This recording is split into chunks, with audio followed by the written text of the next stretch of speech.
கேரளாவில் அதிவேகமாக பரவிக்கிட்டு இருக்கக்கூடிய இந்த காய்ச்சல் தமிழகத்தில் பரவறதுக்கான வாய்ப்புகளும் ரொம்ப அதிகமாக இருக்குது. அதனால நம்ம ரொம்பவே கவனமாக இருக்கணும். கேரளாவில் இருக்கக்கூடிய திருச்சூர், மலப்புரம், கோழிக்கோடு ஆகிய மாவட்டங்களில் இருக்க மக்கள் ஒரு மர்மமான காய்ச்சலால் பாதிக்கப்பட்டு இருக்காங்க. அவங்க மருத்துவமனையில் அனுமதிக்கப்பட்டு சோதிச்சு பார்த்த பிறகுதான் தெரிஞ்சிருக்கு அவங்களுக்கு வெஸ்ட் நைல் காய்ச்சல் ஏற்பட்டு இருக்குன்னு. 1937 ஆப்பிரிக்கால இருக்கக்கூடிய உகாண்டா அப்படிங்கிற இடத்துல தான் முதல் முறையா இந்த வெஸ்ட் நைல் காய்ச்சல் கண்டறியப்பட்டிருக்கு. நைல் நதிக்கு பக்கத்துல இருக்கக்கூடிய இடங்கள்ல இந்த காய்ச்சல் ரொம்பவும் பரவலா காணப்பட்டதுனால இதுக்கு வெஸ்ட் நைல் காய்ச்சல் அப்படின்னு பெயரிடப்பட்டிருக்கு.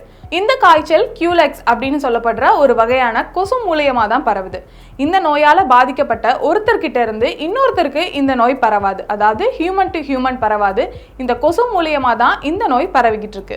இந்தியாவில் எடுத்துக்கிட்டோம்னா கேரளாவில் 2011ஆம் ஆண்டு தான் முதல் முறையா இந்த காய்ச்சல் கண்டறியப்பட்டிருக்கு. 2011 இந்த காய்ச்சல் கண்டறியப்பட்டதுல இருந்து இப்ப வரைக்கும் இதுவரைக்கும் 2 பேர் தான் உயிரிழந்திருக்காங்க. அதாவது 2019ஆம் ஆண்டு 6 வயசு சிறுமி ஒருத்தவங்க இறந்திருக்காங்க. அண்ட் 2022ஆம் ஆண்டு 47 வயதான ஒருவர் உயிரிழந்திருக்காரு. ஆனா இதை தொடர்ந்து இந்த வருஷம் 2024ல 72 வயதான ஒரு முதியவர் இந்த காய்ச்சலால உயிரிழந்திருக்காரு. இந்த காய்ச்சலுடைய அறிகுறிகள்னு எடுத்துக்கிட்டோம் அப்படின்னா தலைவலி, ஃபீவர், கோல்டுல ஆரம்பிச்சு தலை சுற்றல் மாதிரி போயிட்டே இருக்கும். ஆனா இதை நம்ம ஆரம்பத்திலேயே கண்டுபிடிக்காம விட்டுட்டோம் அப்படின்னா நினைவாற்றலை இழந்து உயிரிழப்பு வரைக்குமே ஏற்படலாம்னு சொல்றாங்க. இந்த காய்ச்சலால பாதிக்கப்பட்ட 80% பேருக்கு இதனுடைய அறிகுறிகள் எதுவுமே தோன்றாது. வெறும் 20% மக்களுக்கு மட்டும்தான் இதனுடைய அறிகுறிகள் தோன்றும். இது ஒன்றுனால தான் நம்ம இந்த நோயை கண்டறிய முடியாமலும் ட்ரீட்மெண்ட் பண்ண முடியாமலும் போகுது. அதே மாதிரி இந்த காய்ச்சலுக்குன்னு தனியா ட்ரீட்மெண்ட்டோ மெடிசனோ இல்ல தடுப்பூசியோ எதுவுமே கிடையாது.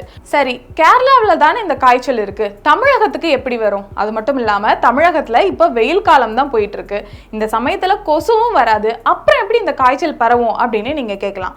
தமிழகத்தை பொறுத்த வரைக்கும் அடுத்த வாரம் முழுக்க மழை பெய்ய வாய்ப்பு இருக்குன்னு வானிலை ஆய்வு மையம் சொல்லியிருக்காங்க.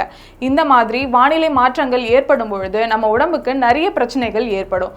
முக்கியமா சளி, தலைவலி மாதிரி இந்த காய்ச்சலுடைய அறிகுறிகள் எல்லாமே நமக்கு வரும். ஸோ இதை சாதாரணமா நினைச்சு அப்படியே விட்டுருவோம்.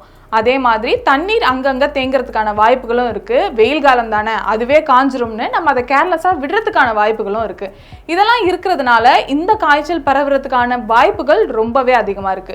உங்களுக்கு இந்த மாதிரியான சிம்டம்ஸ் எல்லாம் வருது அப்படின்னா அதை கேர்லெஸ்ஸா விட்டுறாம உடனே டேப்லெட்ஸ் அண்ட் ட்ரீட்மெண்ட்ஸ் எடுத்துக்கோங்க. இந்த வீடியோ உங்களுக்கு யூஸ்ஃபுல்லாக இருந்துச்சு அப்படின்னா உங்கள் ஃப்ரெண்ட்ஸ் அண்ட் ஃபேமிலிக்கு ஷேர் பண்ணுங்கள். அதே மாதிரி இன்னும் நிறைய இன்ஃபர்மேட்டிவான வீடியோஸ் பார்க்க ஹெல்த் ஸ்டுடியோ சேனலை மறக்காமல் சப்ஸ்கிரைப் பண்ணிவிடுங்க.